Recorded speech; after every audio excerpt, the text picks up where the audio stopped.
Folks, I'm going to be teaching you guys today a method that is used to draw a triangle equal in area to a given parallelogram. So now the first thing to do is to draw the given parallelogram ABCD. So that is what I have here. This is the parallelogram ABCD. Then the next step is to extend baseline BA. So now this line BA has already been extended to the right. So as you can see. Then the next step is to draw DE parallel to AC from D.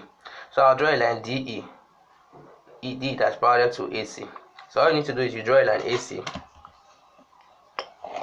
and draw a line parallel to it from outside the parallelogram. So that's what I'm doing here.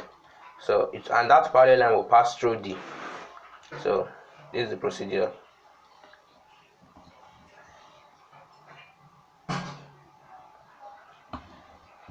So finally we've drawn the line. So you draw the line here. So now this will be E, and DE is here, therefore parallel to AC. Then the last thing to do is you join E to C, and EBC will be the required triangle. So all I need to do is I'll join E to C. So here we go. So E to C, I've drawn that. So you draw the base, taking the base of the triangle. So that means this EBC will be our required triangle. Thanks for watching.